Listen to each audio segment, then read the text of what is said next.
An amazing revelation in Israel this week.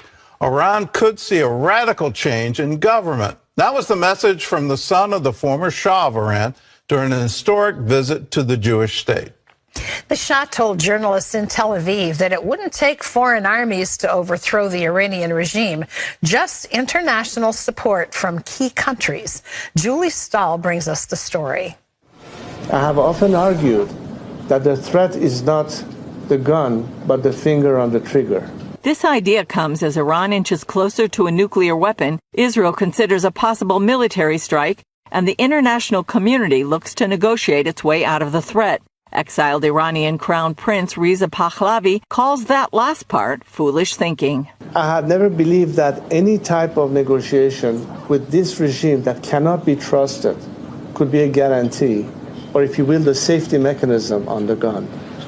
It has been, in my view, a waste of time. It's going to be letting the Iranian people liberate themselves from this regime. Pahlavi outlines what he thinks it would take for Iranians to rise up against the mullahs and how other nations could figure into regime change. Help the Iranian people with technology, help them with internet, help them with funding a strike fund to help our workers to at the right time go on strike. This is the quickest way and the least costly way to achieve that result. And by doing so, not only you have helped a country free itself from its oppressors, but you have also eliminated any element of threat associated with this regime. Israeli Intelligence Minister Gila Gamliel, who invited Pahlavi to visit, says Israel has high expectations about what this connection could mean for the people of Iran.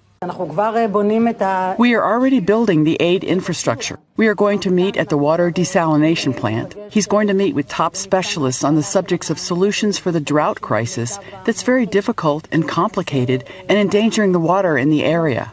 She adds, rather than being Iran's enemy, Israel could become an ally. We are going to make available technological knowledge of the state of Israel to show the continuing potential, to show the immediate realization. That is, it's the vision of the Crown Prince to show another Iran that can give the answer to their population in the best way. Pahlavi points to the Abraham Accords and its impact on relations between Israel and regional Muslim states. Hopefully, we'll be able to elevate the Abraham Accord to the Cyrus Accord, which will include Iran in the package once we are liberated. Pahlavi's historic trip here began at Yad Vashem, honoring the memory of the 6 million Jews during the Holocaust Remembrance Day ceremony.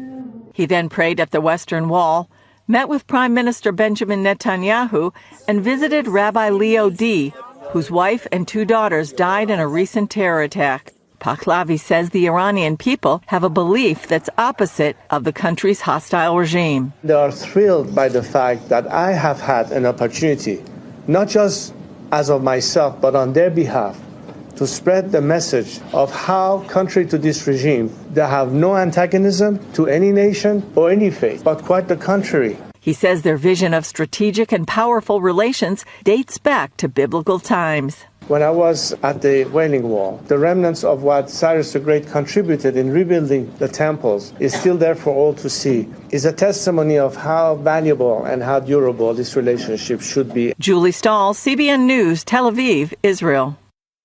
It's an historic visit, an historic declaration that in addition to the Abraham Accords, where the sons of Ishmael and the sons of Isaac can come together and have peace, well, let's add to it the Cyrus Accords, where the Persians and the Israelites could be living at peace and cooperation. It would absolutely change the Middle East, change it economically, politically, militarily. It would make the region thrive. And so let us pray for this, that this could come to pass.